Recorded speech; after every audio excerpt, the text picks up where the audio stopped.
नमस्कार दोस्तों, मेरे channel astro the depth secret में आप सभी का स्वागत है। दोस्तों, आज मैं आप लोगों के समक्ष एक वीडियो लेकर आया हूं, जिसका शीर्षक आप देख रहे हैं 12 राशियों के संदर्भ में, और उसके स्वामी के बारे में मैं आप लोगों को बताने आया हूं। और इसका जानना आप लोगों के लिए बेहद ही ज़रूरी है। अगर कोई ज्योतिष के बारे में जानना चाहते हैं, सीखना चाहते हैं, समझना चाहते हैं, तो जो आधारभूत चीज़ें हैं उसमें इन चीज़ों का होना बहुत ही आवश्यक है। तो मैं आपको 12 राशियों के नाम और उसके स्वामी की विशेषताएं बताता हूँ।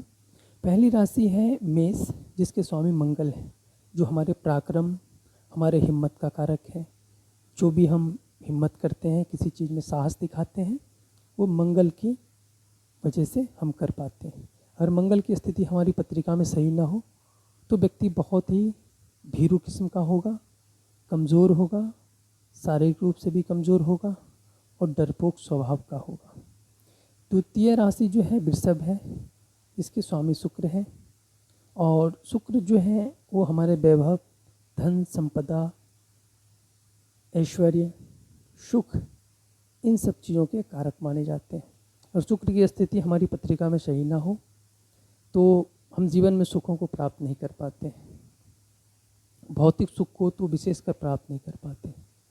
तृतीय राशि है मिथुन, जिसके स्वामी बुध हैं, जो वाणिज्य के कारक हैं, जो हम व्यापार करते हैं और जो हमारी व्यापारिक बुद्धि होती है, धन कमाने की बुद्धि जो होती है, और वाणी का भी कारक माना जाता है। जो शब्द हम प्रयोग करते हैं उसमें जो त्रुटि होती है या उसमें जो अच्छाई होती है, ये बुध की वजह से होता है। बुध की स्थिति अगर अच्छी ना हो पत्रिका में तो व्यक्ति ठीक से अपनी बातों को व्यक्त नहीं कर पाता है, बोलने में झिझक होती है, व्यक्ति में हकलापन भी होता है। अगर बुध की स्थिति अच्छी ना हो तो ये हमारे जीवन के लिए बहुत बेहद ही ज़रूरी है। चतुर्थ राशि कर्क, चंद्रमा, जो हमारे मन का कारक है। जो संवेदनाएं हैं वो चंद्रमा से ही हम महसूस करते हैं। जो मानसिक मजबूती है या कमजोरी है, इसको चंद्रमा ही प्रदर्शित करता है।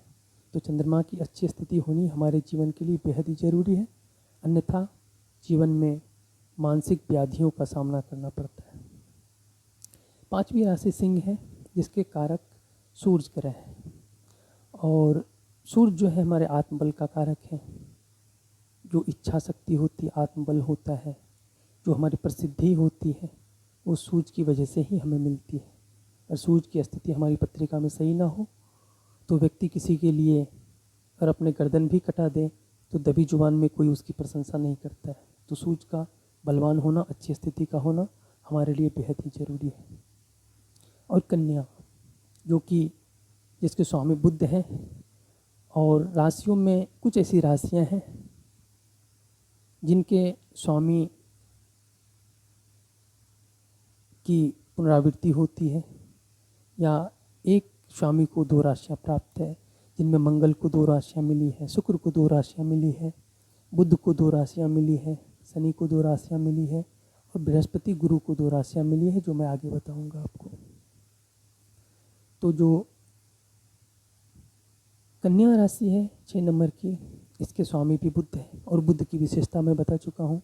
7वीं नंबर की राशि तुला है, और तुला राशि के भी स्वामी शुक्र हैं। जैसा कि मैं बता चुका हूँ, शुक्र को भी 2 राशियों का स्वामित्व प्राप्त है। 8वीं राशि वृश्चिक है, जो मंगल इसके स्वामी है, और 1 नंबर की मेष राशि भी मंगल की है। 9वीं राशि धनु है, और इसके स्वामी बृहस्पति हैं, जिसे गुरु भी हम कहते हैं, जो ज्ञान के कारक हैं। बिना गुरु के ज्ञान संभव ही नहीं है। कोई व्यक्ति बहुत न्यायप्रिय होगा, ज्ञानी होगा, अपने बुद्धि का सही प्रयोग करेगा, वो पांडित्य होगा, पांडित्य के काज करेगा, विद्वान कहलाएगा। बृहस्पति गुरु की अच्छी स्थिति ना हो तो व्यक्ति पूजनीय नहीं हो सकता, चाहे उसे कितना भी ज्ञान क्यों ना हो। लेकिन बृहस्पति गुरु की अच्छी स्थिति ना हो तो उसके ज्ञान की कोई प्रशंसा नहीं करता है, वो अपने ज्ञान की वजह से नहीं पूजा जा सकता है, उसकी कोई महत्व नहीं होती उसके ज्ञान की। तो बृहस्पति ज्ञान का कारक है। 10वीं नंबर की राशि मकर है, जिसके स्वामी शनिदेव हैं, जिसे न्यायाधीश या दंडाधिकारी भी कहते हैं। ये सबसे बड़े दंडाधिकारी हैं, इस दुनिया के दंडाधिकारी हैं। ये किसी न्यायालय का जज एक किसी स्थान विशेष का न्यायाधीश होगा, परंतु ये शनिदेव पूरे विश्व के न्यायाधीश हैं। हर किसी के साथ न्याय करते हैं और ये व्यक्ति के द्वारा किए गए कार्य का फल देते हैं। अच्छा बुरा जो भी कार्य व्यक्ति के द्वारा किया जाता है उसका तत्काल फल देते हैं, अच्छे या बुरे रूप में। अगर शनि की पत्रिका में स्थिति अगर अच्छी ना हो तो व्यक्ति नाना भांति के कष्टों से गुजरता है। दुख और शोक का एक दौर उसके जीवन में हमेशा व्याप्त रहता है। संसार के तमाम प्रकार के कष्टों से उसे गुजरना पड़ता है।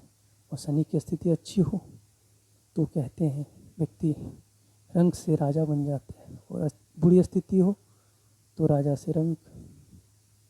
तो शनि की भी 2 राशियां हैं। 11वीं राशि कुंभ, इसके स्वामी भी शनि है, और 12वीं राशि मीन, जिसके स्वामी बृहस्पति गुरु हैं। जैसा कि आप देख रहे हैं 9वीं नंबर धनु राशि भी गुरु की ही है। गुरु को भी 2 राशि प्राप्त है, तो बृहस्पति भी मीन राशि के स्वामी हैं गुरु। तो आपको मेरी ये जानकारी कैसी लगी? मैंने ये जानकारी आपको इसलिए दी है क्योंकि इसका जानना आपके लिए बेहद ही ज़रूरी है। ज्योतिष शास्त्र में ज्योतिष का ज्ञान प्राप्त करने के लिए, चीज़ों को समझने के लिए ये बेहद ही आवश्यक है। तो अगर आपको मेरी वीडियो अच्छी लगी हो तो मेरे चैनल को सब्सक्राइब करें, लाइक करें, कमेंट करें, अपने दोस्तों में मेरे चैनल के बारे में बताएं, शेयर करें उन्हें। और आपका कोई सुझाव हो, कुछ जानना चाहते हैं, कोई सवाल हो तो कमेंट बॉक्स में टाइप करें। किसी विषय वस्तु पर आपको कोई वीडियो चाहिए तो उसके रिगार्डिंग भी आप कमेंट करें, मैं उन वीडियो को लेकर आपके सामने उपस्थित होऊंगा। आप अगर किसी तरह की किसी समस्या से गुजर रहे हैं तो मुझसे व्यक्तिगत तौर पे परामर्श ले सकते हैं, और कोई भी सवाल हो तो कमेंट बॉक्स में डाल के आप उसका भी जवाब आपको मिल जाएगा। तब तक के लिए अगली वीडियो का इंतज़ार करें और मेरे चैनल को सब्सक्राइब करें, लाइक करें, कमेंट करें। जय जय श्री राम, श्री राधे।